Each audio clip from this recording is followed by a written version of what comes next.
انا كنت متزوجه 18 سنه، ومن اول يوم كنت عارفه انه بيخوني، بس اعطيته فرصه 18 سنه. قالت لي انا كده اتسرعت. لا انت كده مغفله. فين ميمي؟ انا مغفله عامله ايه؟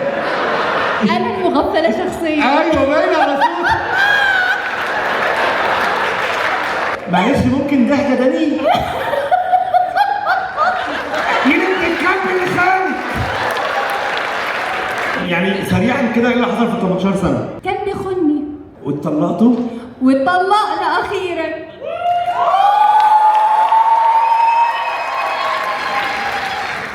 مش هتتجوز حد فيكوا يا كلاب.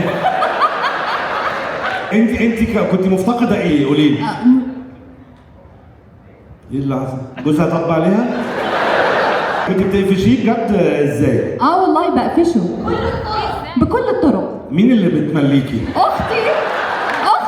ايه العلاقه دي؟ هي اختي اللي كانت بتنبهني، بس انا كنت مغفله. انا اللي والله تعبت يا مينا 18 سنه عشان تستوعبوا وتقرر اخيرا. انا سنجل. بس يا كلب. بس كانت تشقط. انت سعودي؟ ايوه. طب ما جمع لما اوفق بقى. هي سعوديه وانت سعودي. انت منين؟ ما دام اتكسف كده يبقى من القصيم.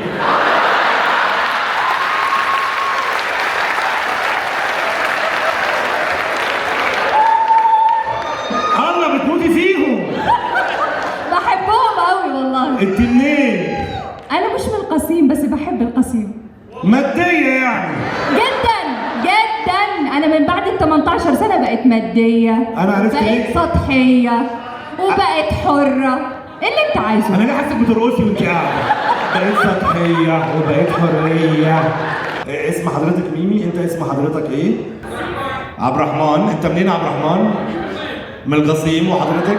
من الرياض. من الرياض. تمام. لا. انت نزلت بكعب رجلك على قلبه.